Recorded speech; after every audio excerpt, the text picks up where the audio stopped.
Welcome to the number one podcast in Malawi. Yes. Podcastmalawi, with host, the one and only Brandon Jones. And in the building, we got Uncle Ben in the background. We've got Geoff on the audios and the cameras. Uncle Roy and Uncle Roy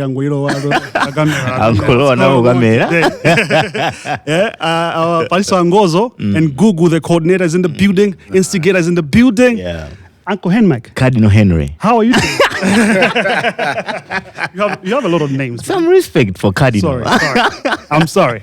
So, as I was coming to the studio today, I was like, you know what? I'm excited to do the show. I'm overjoyed to do the show. Yeah. Today, I'm experiencing. What's the feeling? I don't know. It's an infinite type of thing, Yeah. Because we are going to rewrite history today. Of course. First of its kind. Of course. A podcast in Africa. Mm-hmm. And if you saw globally, yeah, to interview a president that's sitting president, man. Yeah. Wow. Yeah. So, give it up for the president of Republic of Malawi, His Excellency Dr. Lazarus McCarthy Chakwera. Welcome to Podcastmalawi. The honor is mine. Thank you. Thank you very much for taking your time and coming here. We're so honored. Wow. I mean, if someone was telling us last year that we're gonna last week, yes, that we're gonna be interviewing the sitting president of this republic, I mean, we could have called them fake prophets. Yeah, definitely. Because there is no way. But here you are, sir. We're honored. It's an honor. Can you borrow that one? It's an honor indeed, and it's one of those things. Mm-hmm.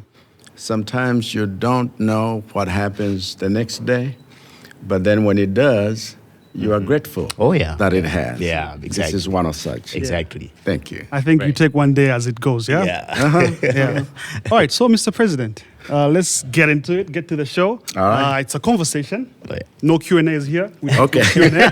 Strictly. Just be free. Yeah. All right. So I couldn't help noticing your swag over the past Sona for the youth. Yeah. In Lilongwe, your shoes. Best choice, I would say. Right. We went to Blantyre, you did your all black everything and white dande. We went to Mzuzu.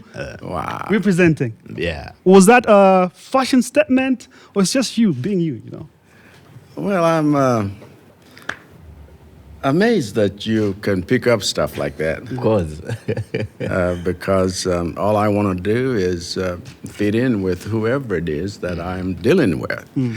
And when you're dealing with young people, you want to be with them. Yeah. Sit where they sit, feel what they feel, do what they do. Definitely. Right. And so engaging young people has been fun. It's not necessarily that it's a fashion statement, but rather doing what I love to do. And in some cases, you are given to official duties. But I've always walked the streets. I've always put on sports shoes. I've always done stuff like that. Of course. It just came natural. And for me, then, it meant connecting with the youth, the younger generation. It worked. Yeah, totally worked exactly. It really worked. I'm giving you. Thank you. Yeah. And I think we cannot do this interview or chat without talking about Arsenal. We can't. I'm sorry, Mr. President, but we just have to.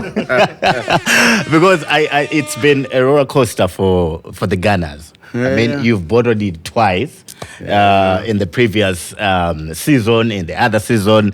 And this season, you're currently sitting second, 12 points from the leaders. Do you have hope as an Arsenal fan? Well, you know what? I'm an eternal optimist. Okay. Anything could happen. Anything could happen.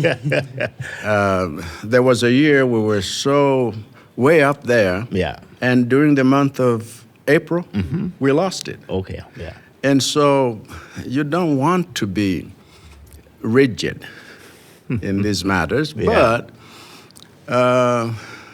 my prediction is we'll definitely do well. Okay. We've been doing not too bad, but we've been hit by injuries. You can't,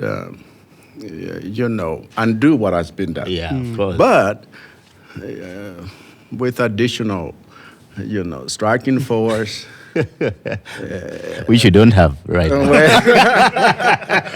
which we can have. Yeah. Okay, yeah, definitely. And so, we are definite contenders, maybe not necessarily as it is now, but who knows what could happen in the next 4 weeks. 5 games, okay. So let's not lose the faith. I love it. Let's keep it. Yeah, namba kuti Arsenal nthawi ya mango.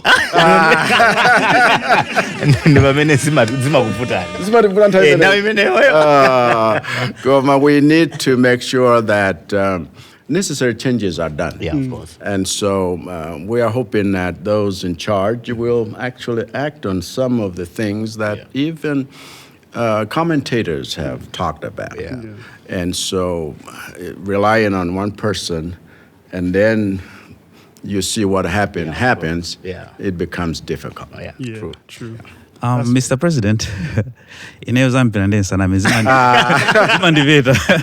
But ineo koma za nyimbo, za mafilm, that's my part. Okay. So just out of curiosity, I just wanted to know, ndinamva kuti when you were in school, college, you were so good at the guitar. Is it true? So, Mr. President, this is an opportunity. Ben can sign you. He has a record label. So, this is an opportunity for you. But, some things have gotten rusty because of non-use. Yeah, of course. And, I love to sing.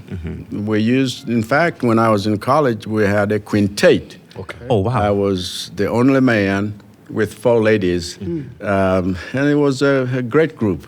Awesome. But, you're strung on the deal sometimes. Yeah. Yes, yeah. And then you have other responsibilities. It becomes difficult to keep on with other things. So what has happened is Yes. I've raised a generation of musicians. All of my children are. So that's how it is. Yeah, Great. definitely. Maybe after you retire, you'd think about going back into the music. You're still the man. But we can talk seriously. I mean, sometimes I'm at the Saiwala. Yes, Exactly. yes, yes. Yeah. And so you could maybe refresh a little. Yeah, true. Yeah. True. I think I started on the Sona. After the 3 Sonas for the youth, actually. Yeah. It sparked conversation online. People on X were talking about it, Facebook, everywhere. So what I wanted to ask is, what were the takeaways from these youth sonas and also the engagement that it sparked online? If you got that feedback, I was actually deeply moved by the level of engagement that I had with the young people. Yeah. They displayed the kind of knowledge. Sometimes you make the assumption like it's not there when it is. Yeah, of course. And so when you're talking about issues to do with job creation, entrepreneurship, and its financing, when you're talking about things to do with the level of understanding about climate change issues and how we need to be responsible and be self-reliant, and you say, wow. And even the digital transformation, because this is what has helped all of us leapfrog into the digital era. And you find that these type of engagements have really reinforced my belief that the youth are not necessarily, like we like to say, leaders of tomorrow. No. They're leaders today. Oh, These are leaders now. And so we want to be sure that as we move forward with Malawi's development, they take center stage. And I think I would have to applaud you, Mr. President, because that was first of its kind. Thank you. Engaging the youth in all the regions, hearing their says, Right. their problems, the struggles that they're going through. Hey. And I just want to understand what has been your experience mutamvankhani zawo, and do you think kuti akumamvedwa zolankhula zawo akamalankhula? Inetu ndoganiza kuti kungokhala phe nkumamvera zimene akunena zichi. Nkuwaonetsanso kuti ine tsiku nake ndali msinkhu ngati uwu. Yeah. Koma mwayi wotere ndalibe. Exactly. Nkhani imeneyi ndi nkhani yolimbikitsa. Ndipo ndinchikhulupirira kuti you empathize with their position right now. Yeah. And you begin to look at things from their vantage point. Chifukwa nthawi zina maprogramu otere sungazindikire msanga kuti kodi tingawachita empower mwa mtundu wanji, tingawachita support mwa mtundu wanji, tingakhale ni maprogramu otani othandizira kuti ngakhale iwo amene akuchita tima business ting'ono akhoza kumvedwa kuti apatsidwa kampamba kuti zawo ziyende. And so these kind of engagements zisamangokhala ngati zongocheza. Macheza na ameneyo koma pafunika kuti tichite move away from mere talk to actual implementation ya zinthu zina zimene akhalali kulankhula. Chifukwa tinaonetsetsanso kuti ngakhale mu budget imu ndalama inde nzovuta koma tiye ntionetsetse kuti zinthu zina zichitike.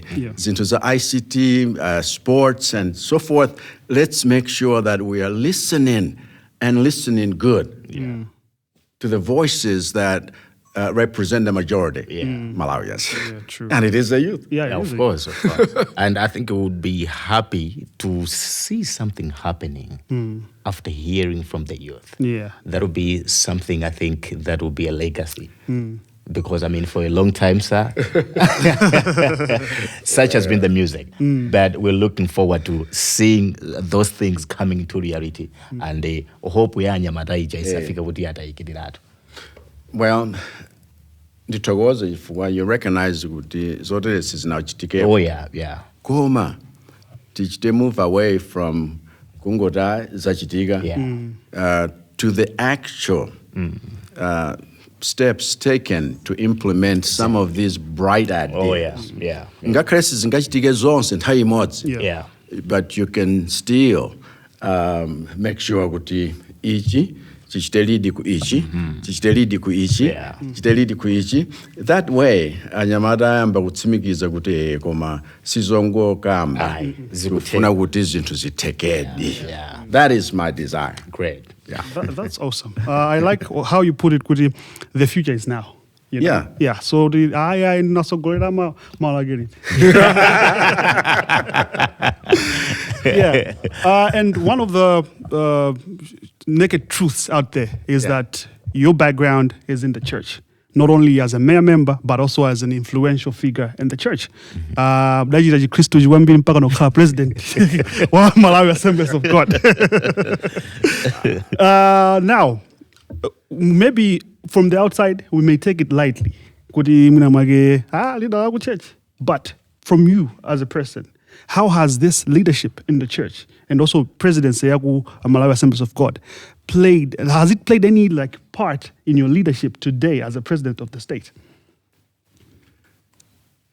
You know, a lot of times we are what we are because of what we were yesterday. And thank you for recognizing kuti ndidakhala pamtsogoleni ku assemblies si Malawi moka ngakhale Africa ngakhale the world at different levels. Koma china chimene chidandithandiza kwambiri nkungomvetsa kuti kukhala ndi vanthu, community engagement, kuwamvetsa vanthu, what does it take? And then zina mwachitsanzo zimene vena satha kukumvetsa. Sitting down and listening before you make a decision is something that I learned over the years, balancing spiritual and administrative needs za mpingo. Nkuona kuti kodi tipusha bwanji issue ya self-reliance, for example. Yeah. Kuti mpingo khoza kukhala wodzimira pawokha nkumadze chitira chitukuko wokha nkumadze chita govern munjira yakuti muli ndi malamulo okhazikika osati at the whim of whatever the spirit says because the spirit being there doesn't mean you get your brains assassinated. And so zimene zakhala zothandiza kuti ukhale munthu wa mtundu wanji. And ndiyamika mulungu chifukwa mwa zaka zonsezo in fact wina atandifunsa kuti kodi ndiye kuti mwasiya I said no. It's different type of service. Chifukwa china chimene ndaphunzira nchimenechi kuti ndikutumikira vanthu ndiye kaya ukhala pa pulpit kapena ukhala parliament kapena public service of any kind, it is service. Yeah, I think I've seen a video of you speaking to a certain convention back then, talking about the same thing. Yeah. Because I think people were like, I know he's left ministry. And then your response was like, I am in the ministry. I'm serving the people. Absolutely. In fact, Timajita celebrate 100 years. The Assemblies of God in the U.S. And so I gave my testimony, and that's when I also re-emphasized fact yakuti it's a continuation of service. Exactly. Yeah. Great. Uncle Ben amati tizabwereko kuujeni kusemoniana. So, Mr. President, if you were to be given a chance right now or today to stand on the podium and preach, would you be glad to do it? In fact, I've done this.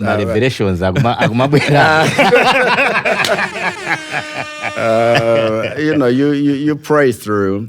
Chifukwa izi sisi tuzongoti ayendaganiza zakuti. You seek God's mind. Nchiyani chimene afuna ulankhule. So it's never been a simple thing. I have always approached that with the seriousness it deserved. And ngakhale service ya lero sindifuna kungolankhulapo chifukwa choti mpofunika kungolankhulapo. Koma you seek God's mind. Kuti nditani. Ndiye ndifusire ndani. Ndibezero kwa ndani. That way umachita respond munjira yakuti zero si zako zako ayi. Koma zina zimene ngakhale wena bakupangira. Now, out of curiosity, that moment, that spark, you know what? Let me run for presidency. After being a leader in the church, of course, I know when I grow up, I want to be the president. But that moment, you may not know that. Now I'm taking a stand. Whatever it is, register, whatever. This is now. I'm doing it now. When was that? What's the story? The aha moment. Yes.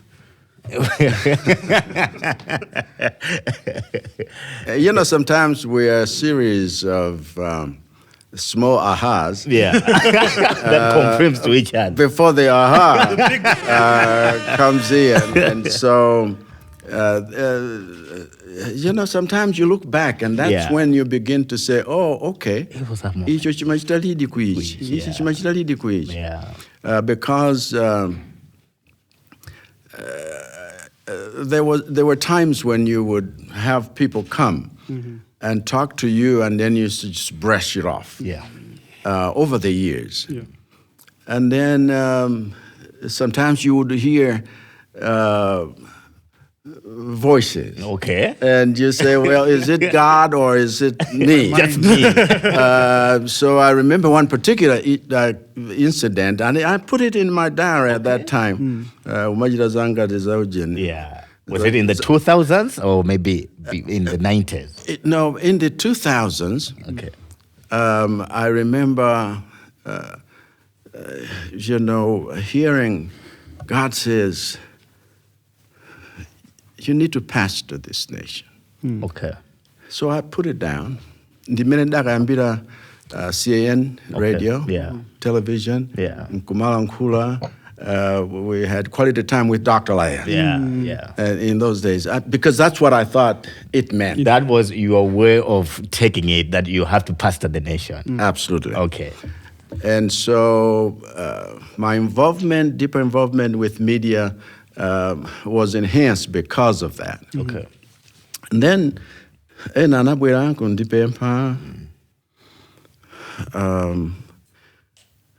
made the mistake. I said, okay, let me pray about it.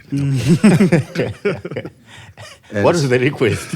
The request was, can you consider running for president, but before you do, run for the presidency of MCP? When they specifically asked me that, and I said, let me pray about it. Okay. And I remember distinctly in my office, pacing up and down,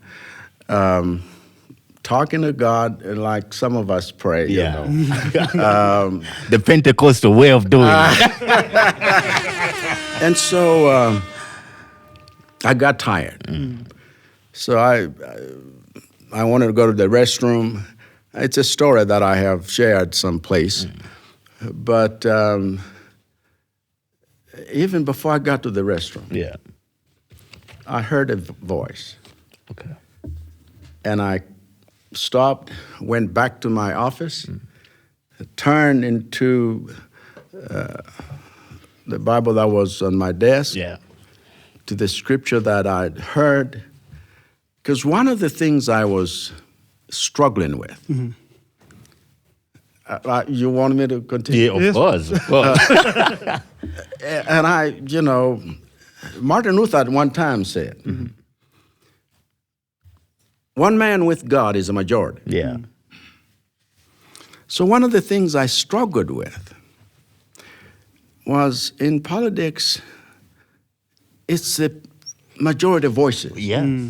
not what you think. Yes, of course. How am I going to handle this?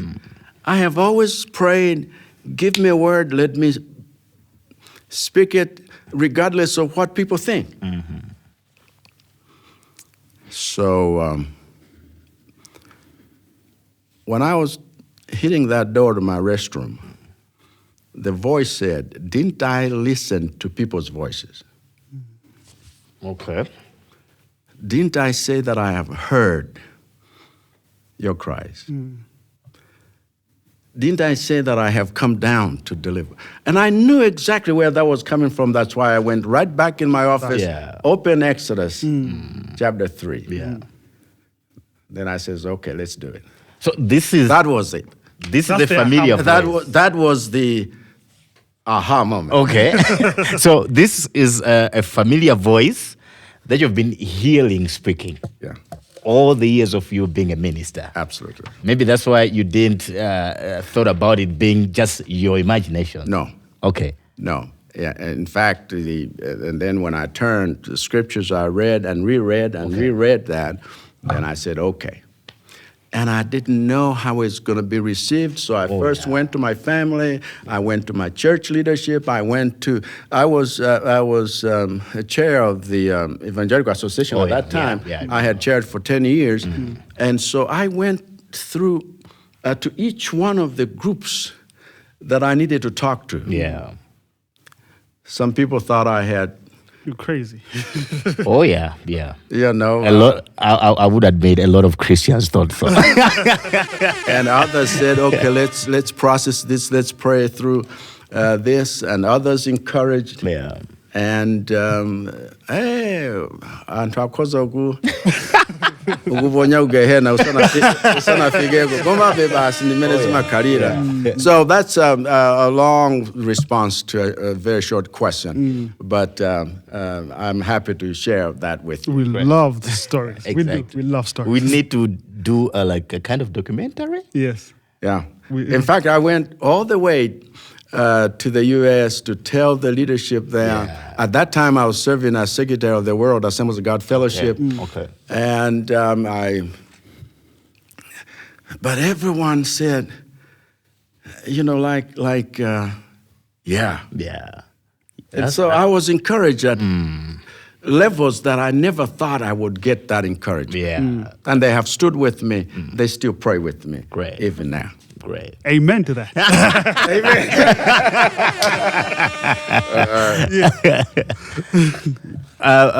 So I think as I was saying that, I think this deserves like a certain documentary. It does. That we need does. to like going back to. I think maybe I can say in the angle for the church. Yeah.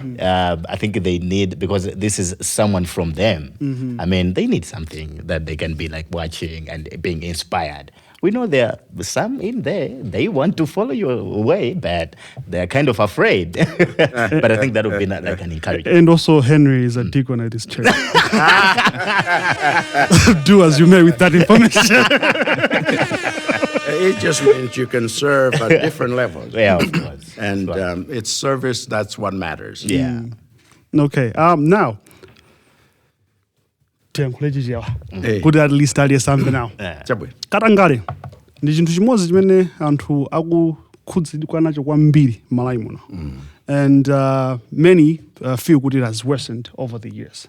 Now, there's this perception, kuti nthawi nake tikakhala kuti mwina mwake we are going after people in high profile, offices. Amakhanga kuti we are either slowing it down kapena sizimaoneka bwino kuti ziwenda bwanji.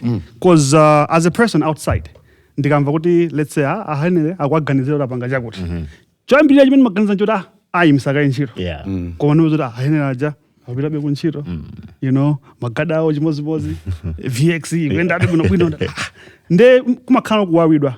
Because I mean pali ma processes we understand. Kuwano pali common man ake kuti ma processes amene awasamatani samamvesesa. So right. How do you, as a president now, address these worries? How do you, give that assurance? We are dealing with these things. Yeah, chifukwa mpofunika kumamvetsetsa anthu akamakhala frustrated ndi nkhani ngati zimenezi kuti kodi nkhani za kulimbana ndi katangalezo ziyenda bwanji. Ndipo ukhoza kuona kuti pa level ina waika ndalama zambiri, wapatsanso mphamvu zambiri kuti achite zinthu mosakakamizidwa kapena kuuzidwa zochita ndi anthu andale. Koma umaonabe kuti ena vayimitsidwa, ena vachotsedwa, koma sizidathandize pambuyo pake kuimbidwa mlandu ndiwe kuti woipa ndiwe. Ndiye kuti nkhani zimene zizendetsa mwamtundu wanji. Ndiye ine mtima unali woti tiye tikonze ma institution azigwira ntchito monga mwa malamulo, molimbika, mosaona nkhope ya munthu. Tiye tionetsetse kuti malamulo aja komanso anthu aja azikhala ndi ufulu malamulo atsatire. Koma kwathu kuno hayi tikadali ntune ganizo lakuti ngati china chichitika ndiye kuti president wachita. Ngati sanachite ndiye kuti president sanachite. Ndipo ngati wena walondola wakuti ndiye kuti president watuma. Ndiye zimakhala zija zoti nthawi zina chifukwa choti nkhani zakatangale nzamdima ukayatsa moto kapena getsi ndiye ngati mphevu zinakondwa mu mdima umangoziona paliponse balala. Ndiye katangale wachuluka zedi, koma nthawi zina chifukwa choti tayatsa nyali yakuti aliyense tsopano wayamba kudziwa zimene zikuchitika. Ndiye ukhoza kumvetsa kuti ayo anthu aunena ndi zoona. Koma tifuna tingolimbikitsa Amalawi. Nkhondo imeneyi niyofunika tonse. Nkhondo imeneyi niyofunika malevulo osiyanasiyana. Nkhondo imeneyi niyofunika kuti chite raise generation imene ilibe greed. Chifukwa nthawi zina kwathu kuno tatama anthu amene tikuwesa madolo. Koma njira zake zopezera chuma zachabechabe. Ndiye ngati tifuna tikhale ndi dziko loti ludzidaliradi zenzene, tipange chuma chathu chathu osati chakuba. That's very good. Because I think you're right, Mr. President. Kuti ntchito iyi, I think you've been saying kuti si ntchito ya munthu mmodzi. Ndi ntchito nena kuti tonse timayenera tigwirane manja ndithu ndikuonesesa kuti katangale sakuchitika. And I feel like it's sometimes painful kuti kumamva kuti ena yake mwina akumangidwa ndi ndikumamva kuti mwina president ato matonde kuti amange akuti because I think it means we are not trusting in the institutions that we have. Tsono chimenecho chakuti mpakana tilimbikire chakuti Malawi asachite trust institution iliyonse. Vuto lake even institution imene iwe uyimirira ukamalimbikisa zimenezo sadzachita trust tsiku lina ndiye kuti kukhala chisawawa. You cannot have a country run by mob justice or mob rule. Ndiye zimenezi nzofunika pa level iliyonse tilimbikitsane. Let's trust our constitution. Let's trust our own rules. Ngati malamulo achasali bwino tiye titsale njira zake tiwasinthe kuti atitumikire moyenera.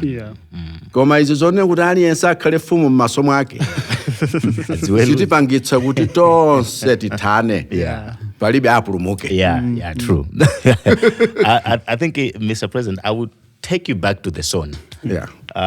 Because onena kuti your song was different. I think you have heard that feedback. Henry, different from Henry, let me just jump in before you go to that question. Mr. President, Antwena Madi, Malawi seem for hard work. So I just wanted to know, is this one of the reasons why some people can indulge in corruption? Simva kulimbikira. So komatu mukhoza kuona kuti pena pake aunena zona chifukwa culture kapena chikhalidwe nchimene chimakhazikika nkukhala accepted ndi anthu ambiri pa nthawi yake. Ndiye pa nthawi iyi ngati zakhazikika nzimenezo amene amakhalanso even victimized ndi anthu amene akuchita earn honestly a living. Nkumaoneka ngati ndiye opusa amene akuchita zinthu mochenjera pa tauni koma zili zinthu zakatangale kumaoneka ngati ndiye mahero wake. Culture imeneyi njofunika kuisintha.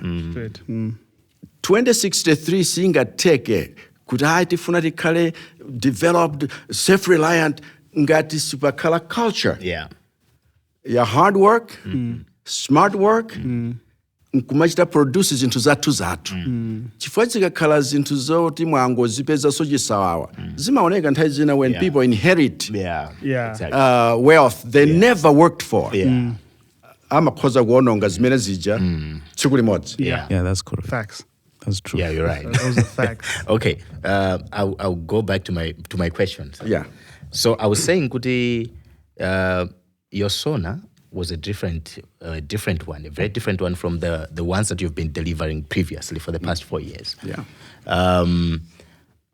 Pali zambiri zimene boma lanu lapanga. We're talking about Miseu, the Lilongwe City, nyumba za twa security, ma health facilities, ndi zina zambiri zimene it's out there, ma project ankhani amene akhala kuchitika. Komano pamene pakumadandaulisa ndi moyo nonso pano wa tsiku ndi tsiku wa munthu atayenda m'misewu yomwe ija atanjoya zonse zija komano going down to a common Malawian amene lero lino akapita kunsika chinthu chimene dzana nachigula 100 wacha akupeza mwina chili pa 150 mwina so 180. How do you bridge this gap between the policy success and the people's everyday life? It's a big challenge, I agree. And visible improvements by Miseo, my health center, zinthu zoti wena adalibe mwina lero kwawo zilipo akhoza kuloza. Despite kuti takumana ndi nyengo zowawa because of climate change shocks, koma zonse zija ngakhale zina zimene zaoneka kuti these are definitely improvements, sizigwira. mtumba ukakhala kuti mulibe ndalama kunyumba kulibe chakudya. And nkhani imene tsono tulimbana nayo ndi imeneyi kuti tichite stabilize economy yakuti imkomere aliyense.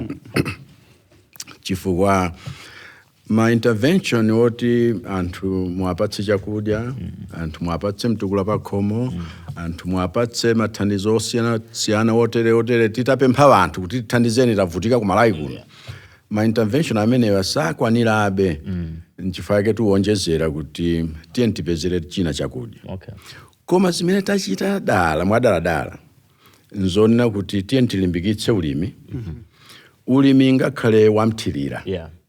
Maskimu wonse amene adaonongeka tikonze.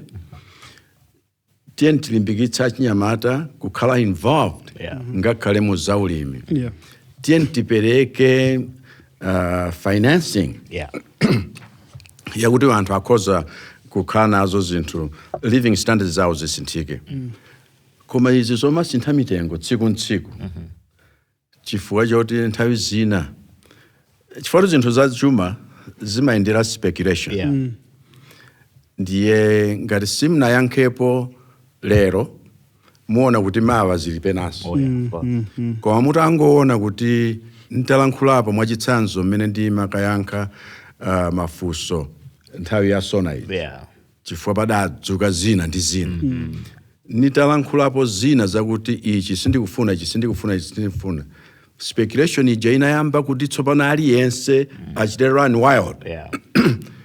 Zintazamba kukhazikika. Ndipo zina zamba kuvumbulutsidwa. Kuti sitimadziwa kuti so kuseri kumakhala zotere. Tiye tilikonde dziko lathu. Chifukwa kunena zoona ngakhale ukagula chimanga ku Tanzania. Wena atayika mu warehouse yawo. Chifukwa choti amadikira kuti mitengo ikakwera. Ndikuphapo kwambiri. Pamsana pa umphawi wa anzako. Si mtima wabwino. Kufuna kuti zinthu zingopitirira kaipa. Chifukwa choti mwina wadana ni Chakwera ndi administration yake. Leta Malawi akhale owakonda koposa kudana nchakwera. Mwafambo mepo? So tikachita zinthu ngati zimenezi nkuonetsetsa kuti titani tonse kupeza maansala. Nchifukwa chake naiona nkhaniyo kamba na achinyamatayi. Nkhani yothandiza. Because we need a multi-pronged, synergized way of looking at the issues we face. Nkunena kuti tithane nazo motani. Nchifukwa chake zinazitere zamba kukonzeka. Na amene amafuna kuti atalike chifukwa choti mzawo wamfupi kitsadala zikanika zimenezo. Chifukwa tonse tikhoza kuchita prosper without having to take away from somebody else. And I think I would have also, Mr. President, to applaud you. In my lifetime, the shortest period that I've been here. I think I can say, Kuti, you are the first president that have shown up in Parliament, no matter the heat. And that, in my perspective, zimaonesa kulimba ntima kwanu. Chifukwa mbuyo mundizizoti mwina siti maziona. Whereby you've delivered your statement and you're ready to be held accountable to that. Because that's another one big problem that we have kwatukuno. Kuti antu sitifuna kukhala accountable for our decisions. So for this, I would have to applaud you. Kuti olokuta tentamaga. Mumaonesesa kuti mukaime mmene ndi kuyankha mafunso amene anthu ali nawo, and you were taking them very well. So for that, thank you. Sibwino kuti ngakhale voto ulidziwe nkumatawa. Koma kumana nalo. And chimene tikuchita Malawi nkuphunzitsa generation ya anthu olimba mtima. Tilibe option. We have this one country. Of course. Wina sadza tithandiza. Wena akhoza chabwino kuthandiza in quotes. Koma wina ndiyetu alibe chidwi choti dziko lathu litukuke. Koma ali munthu wakwina. Timaganiza kuti alunena zoona. Zambiri sozo makhala ndi kampeni kumphasa. Responsibility ikhale yathu. And we must be accountable therefore. Kaya tapanga mistake pa decision yakuti. akatiuza kuti ndi mistake tivomereze. Tikachitaso chinthu china chakuti chili bwino akatiuza kuti chili bwino tivomereze. Koma tisalole zilowe mutumu mpaka na tiziganiza kuti basi palibe so wina ndine. Iyayi chifukwa tonse tikhoza kuchita bwino koposa when all of our strengths come together. So what one person can do is multiplied 10 times if they work with somebody else. Definitely. There's power in collaboration. There you go. So, Mr. President, a few weeks ago, sorry, I'm going to bore you with my stories. I lost a cousin, so pachita khalu anthu amba kubwera. Paper. Yeah, simachitika. Akubwera anthu akubwera ndeti ndi anko ujeni. Sinachula zina. Anko ujeni amabwera pa ma rafter awo, nthawi zonse tikakhala ma gathering amenewa. Koma anko ujeni anabwera pakabasa. Ndi anthu anamba kuluza. Ndaziwa. Banja anko ujeni anabwera pakabasa lero. Pachatu project namapanga nangachani? You said. Ndi ntchito yatani kodi? Yatapo. That Uncle Uchen. How about what get 10 pin in Taizina? Aduga. We had a little chat with Uncle Uchen. Yeah. So he was saying that with the whole freezing, you said. I feel nchito zatu za kangeza imagai. Kumaso there's a chance we Antoina 27,000. You know, now looking back at your philosophies, one of which is creating jobs. Right. 1 million jobs. That one. Now, this on the issue no at hand. Could the panali long-term plan tipange create my jobs? That's right. How are you going to, come in? What are the policies around it? Could mage tikalibe tukubanga be create my jobs aja komaso awa amene akuluza chiro zawo aja akhalibe so ndi chance yoti they can go back to the job market. You are right. Actually, the freeze on U.S. aid has really been disruptive, and causing Uncle X kuti dzana maonera mwina lero muwaonera so mwina ma resources panopa ngongofunika alternative partnerships kuti kodi izizi tiyankhe mwamsanga bwanji kuti pasakhale really that big sense of loss and letdown. Chifukwa ntchito 27,000 sizochepa. Ndiye kuti anthu ambiri akhala pavuto. Nthawi zina izi zikungoonetsanso kuti mpofunika zinthu zina kumaonera patali kuti kodi tikonzeke mwa mtundu wanji. Ma skills wena tikhale nawo motani polimbikitsa nkhani the technology based programs, TVET programs, job creation programs zoti sizikudalira necessarily wina wake from outside chifukwa let's face it, this is truly a global village. You have bilateral relations, but you have also multilateral relations. And you need to navigate these things. Ndiye tikachita diversify economy yathu mjira yone kuti tulimbikitsa agriculture should be mechanized and become big business. Manufacturing, digital services, create sustainable jobs that are not necessarily dependent on other countries. Tsoga lalero ukhoza ukhala mwayi wamava kuti tione tsopano even anyamata amene tikuachita train are we giving them the sufficient skills matching what is out there on the market kuti aliyense akha relevant ndiye izizi mwana nthawi zina amakula tsiku lomwelo bambo akatamwalira because now they have a different sense of responsibility they didn't have yesterday. And so rather than kungoti abasi nedatire mundatha koma umapukuta misozi nkune kuti life must go on. ndiye tionabe partnerships zina zoti zikhoza kuthandizira. In fact, tikukambirana nawo chifukwa this new administration will still relate to other nations, including Malawi. And so we have always believed in contact and dialogue, and we are also doing that even as we speak.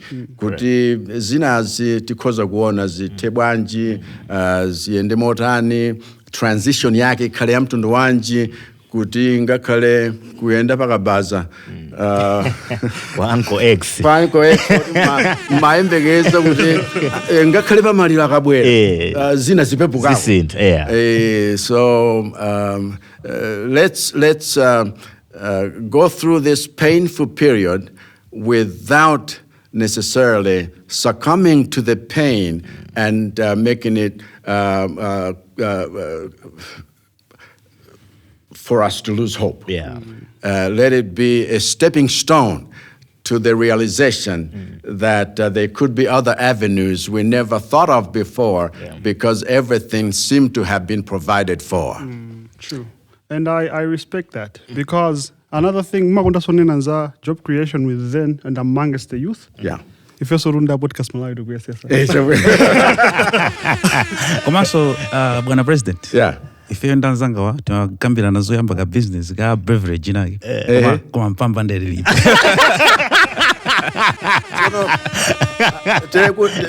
ndimauza so vanifiwaji kuti there's so much, and then you can tell that there's so much need out there. Tisangochita concentrate on giving billions kwa wena or millions kwa wena. Wena akungofuna kampamba kochepa ayambirepo. The young shall grow. And so business surumango yambira pena paka. Umachita build up to that.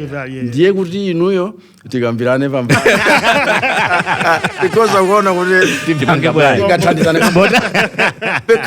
because me, I'm against handout. But I am for a hand up. Right. Because I think, Mr. President, nkhani ya ngongole, mwina this can come in as maybe a recommendation. For such a long time, we've been losing money through nkhani ya ngongole.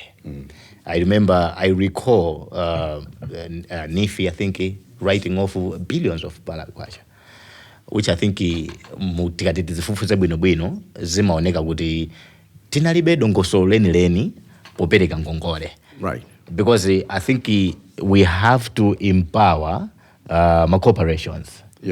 Chifukwa nthawi zina mwina ngongole yotenga mmodzi imavuta usata. Koma at least akakhala gulu kuti mudzoza amakumana atu chapa mtengo wakuti umalimba mtima. Absolutely. So I think there's a lot that need to be done in terms of kupereka ngongole kuti zitumikire anthu amene ali ndi mtima woti afuna akachite business. Because there are people, I remember a friend called me, I said ndikudikira loan yaku Nifi ndeta ndibwereka hanzi kuti ikabwera ndizakubwezera. So you can see kuti there is no proper planning on how are we going to invest this money and then kuti ndalama ije tithandizire tisinthire moyo wathu. So one of the things I've learned for just an Nyamataya, ndinkani ya financial literacy. Nkumaona kuti pafunika zinthu zinazi kuthandizana. Chifukwa pali ma level awiri. Ngongole ina ija imene idakhululukidwa in billions. Inali ngongole passed on to NIF from what used to be the organization at that time, yochedwa MADEF. And zimene zija zimapangitsa kuti even mabuku awo tsopano aoneke kuti palibe chikuyenda chifukwa it was a debilitating ngongole. So that kuti imeneyi ichoke tiyambire zimene zilipozi. Ena amaganiza kuti ngongolezi ndi thank you. Because they voted for you. Exactly, that's the perception out there. Koma vanif vaonetsa kuti it's a little different. That's why today mukhoza kukhala ndi figures like 75% ya anthu amene akubweza kale imakhala 18%. Chifukwa cha chimenechi tsopano chamba kuzikika kuti this is meant to help you. Koma panali mavuto wena ndi wena chifukwa achinyamata wena nthawi zina kucheza so ndi mavenda. It wasn't just the youth that I have spoken with in terms of that, but the other youths amene amachita vending kuona kuti kuchita apply for Mbumba and the application takes 6 months. Mwaononga ka chifukwa zinazo zimakhala so seasonal nthawi imene anakupatsa kuti mtengo wa ichi ndi ichi sizedi ndiye ukaona kuti tsano ndalama zija wangoyamba mabwezaso ndalama zomwezo tsono the business sizingagwire so zimafunika kuti pazikhalanso in some circles they call it a moratorium kuti akakupatsa ndalama zinena kuti sitikudula kalikonse mpaka napathe nthawi yakuti ungonena kuti munthu uyambe next week ubweza ndalama unapanga profit litiro and zimene zijanso zapangitsa kuti anthu ena azingokhala kakasi kuona kuti izi sizithandiza koma wena amalowa style ejone kuti akuvutitsa amenewa koma nthawi zina kumakhala kuvutitsa chifukwa choti aufuna accountability ndiye nthawi zina kukhala cooperatives zimathandiza chifukwa you are responsible one to another ngati pagulu limene lija ndiye kuti tsano ziziyendako bwino chifukwa yake osangokhala lone ranger nthawi zina gang up with somebody else like we did ukhale ndi wina ukayamba business tikhoza kuona kuti tizikhala mothandizana motani let's tikwezane. Ben, you want to say something? I just wanted to remind Brandon to write that down, moratorium. I mean, also, just to add on the systems, right? What I feel, you know, right, is tikamapanga implement zinthu zake mwera kuzitenga ngati kunjeti kuti kunja kwa kuti wapanga ngongole timangotenga template jankuzangoyika without tailoring it to the Malawian setting because pali zinthu zake kuzoda apa pafunika fingerprint ya death certificate ya ndani kuti where am I going to get that? You know, so we as a nation panopa kupanga pang'ono advancing digitally. So tipange kuti anthu ena ake soti mwina make zinthu zake alibe angatopanga be access. We have a system that works for Malawi. Collateral ya munthu wakumtandire akaipeza kuti nyumba yake anamanga kuti zinthu zake zinakhala zampino right ndiye timanena kuti zinthu zinazi zizikhala contextual osangonena kuti popeza kwina amachita mwakuti ife soti chite chimodzimodzi dziko lili tisintha ndithu koma zinazo zizikhala tailor made not one John fits all amarija one size fits all. Postcode address.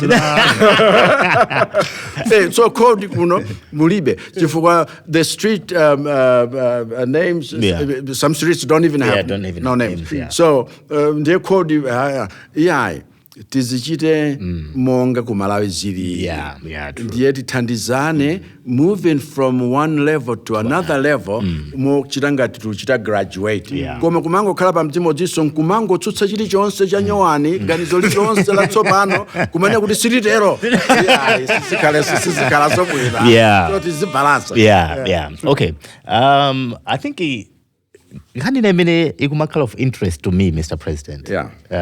Ndi nkhani so imene ikumakusangalasani nkhani ya mining. There is ATM strategy imene I think mkuika kwanu mwayika kuti it's a focus area. Yoti titapanga focus kwambiri ku dera ilili zikhoza kutithandiza mavuto athu amene tikukumana nawo. Now pali malamulo onena kuti nkhani za migodi ndi zina zonse zimakhala m'manja mwanu. Of course it has caused accusations of misuse of and maybe lack of transparency. But kukhulupirira kwanga mwinaso ndikukhulupirira kwanu mukhulupirira kuti mining sector ili ndi kuthekera kuti can transform this nation in just a click. I believe so. Ndifuna tingoziwa kuti your administration, how does your administration plan to clarify ownership laws and ensure that there's fair community benefits kuti Amalawi ndithu eni Amalawi akupindula at large and they also try to fix the system kuti mwina pasamakhale zovuta zina ndi zina komanso kuti tipindule kwambiri ndi mining sector yathu. My concern amene ali valid. Yeah. Chifukwa ukangoona history yathu nkhoza kuona kuti pena ndi pena zinthu sitayendetse bwino. Njifakira bwereranso ku parliament to make sure that we have new laws enacted. A mining company and even an oversight authority established. Cholinga nchakuti tichotse ma perception iwena ndiwe nawa organizira kuti everything is centered at State House. Is kale based George. What I do is to provide general direction. Ndiyana nakuti tikalimbikira agriculture and its mechanization and its commercialization. Kuchoka away from subsistence. Ndiye kuti tizikhala food secure. Tikalimbikira tourism. Chifukwa tili ndi malo kongola zedi Malawi munaona kuti kulibenso ni infrastructure yomwe. Kuzibweranso anthu ndi chuma chathu chikhoza kuchuluka msanga. Mining is ndiye migodi iyo. So migodi iyo ndiye ndifano ayo. Koma so how do you do this? Pakale understanding yakuti chuma cha ku Malawi ncha Malawi. Ndiye kuti migodi yonse ndi ya Malawi. Palibe kanthu wena amene ali nkuthekera wachoka kwina kudza kumba zimenezo. Koma wofunika kupindula akhala Malawi. Ndiye pakhale malamulo okhazikika bwino.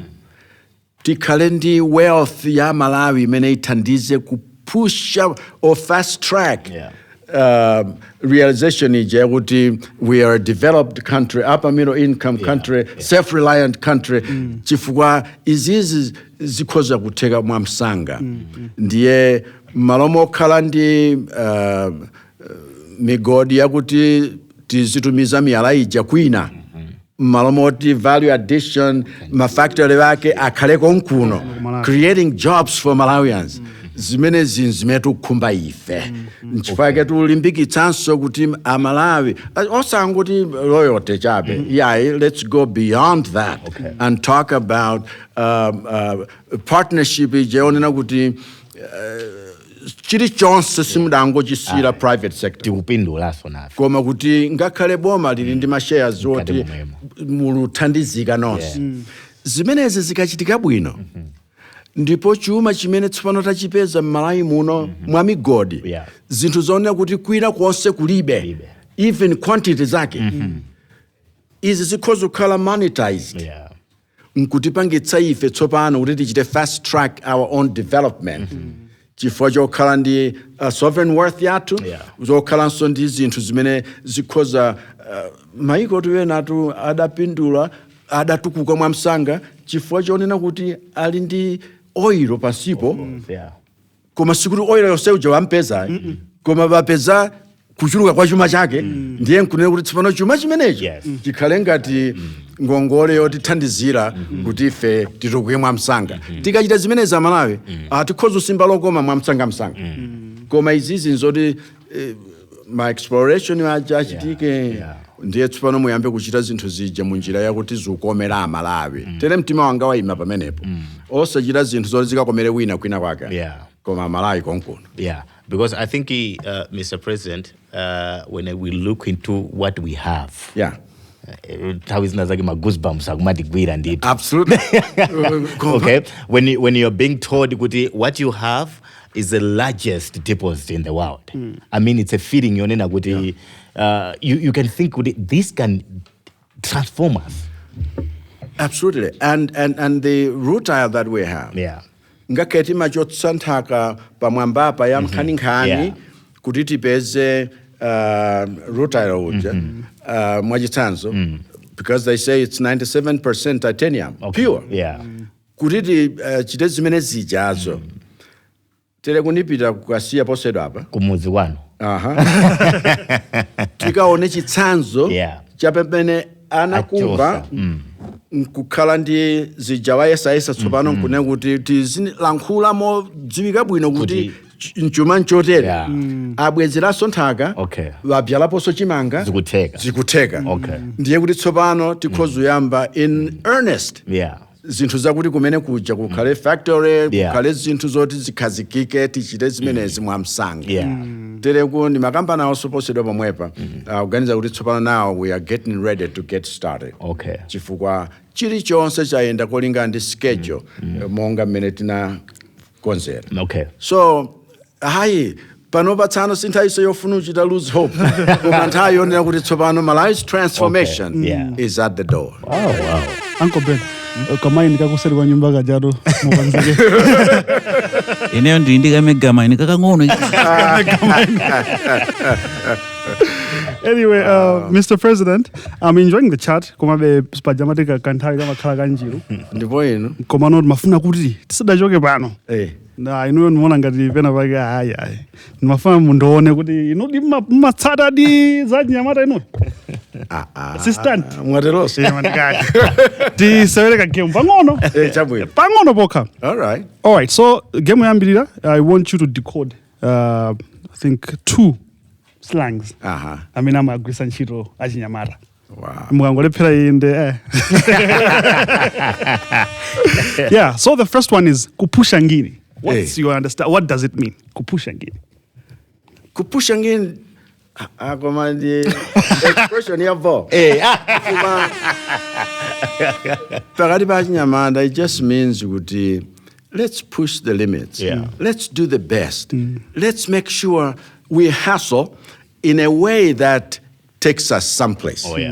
And pushing against your limits to get what you dream about. Okay. Mr. President. I have one. Okay.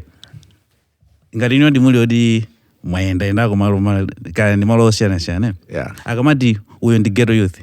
What does it mean? Ndiye kuti some of them are street kids, some of them do abadira 49 momwemo, all they know the zinthu zija zoti if I don't survive in a day, I don't know what will come my way. Ndiye ndingoyesetsa kuti zindichitikire. So ghetto youth ndiye kuti na anyamata amene ali urban centers ma peri-urban centers mtown muno amene basi it's a survival of the fittest almost. I have walked the streets.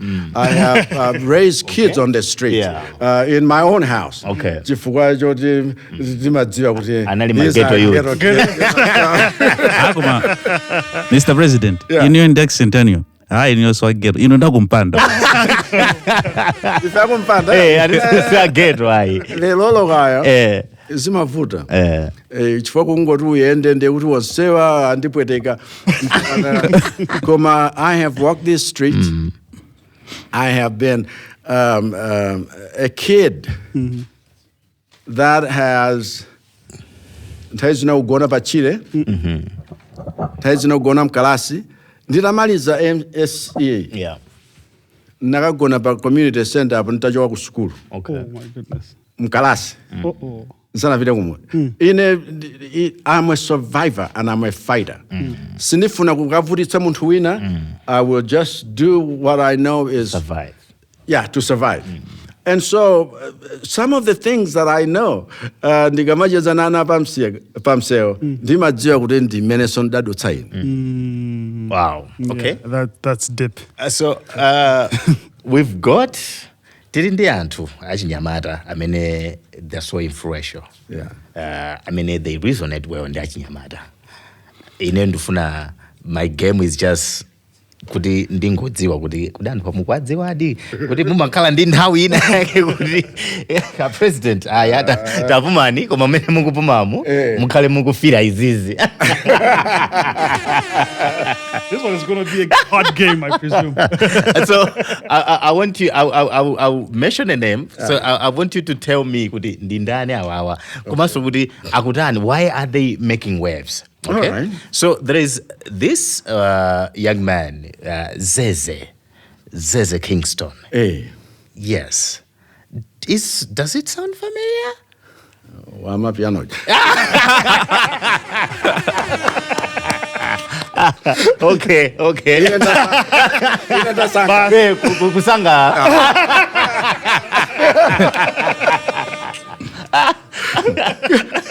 Ai mwande malizo.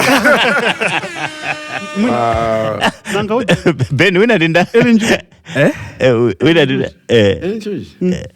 Good evening, Juju. You are by Ojandia. Gabena. Yeah, I put this here. Mr. President, the one I'm windy. Yeah,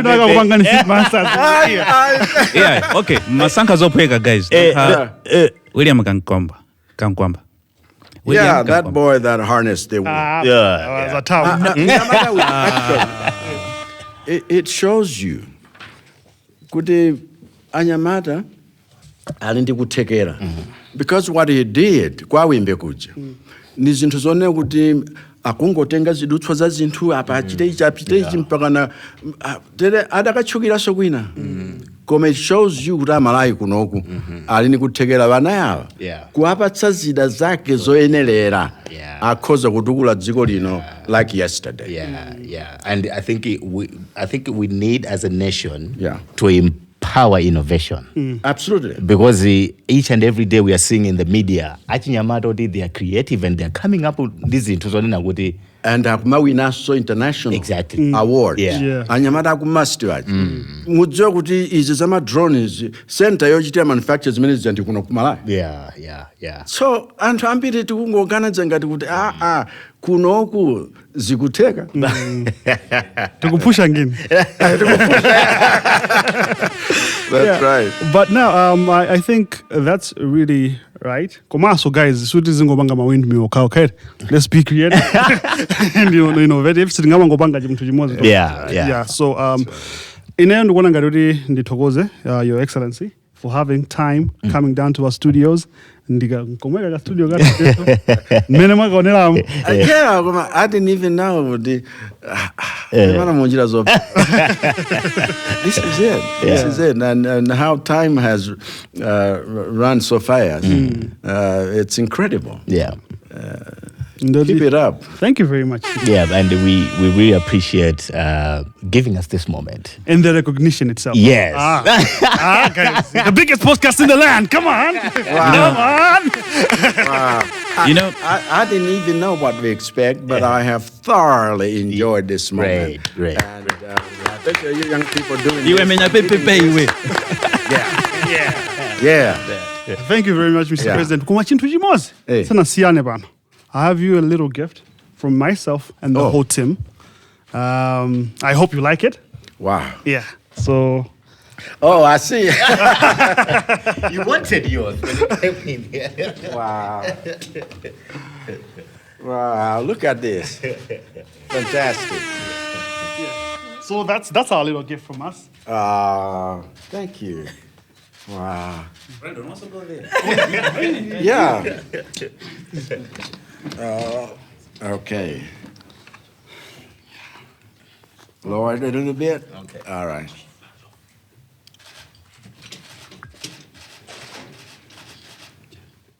Yeah. So, Podcastmalawi. They would in it to a gift. So, Nanga. Yeah.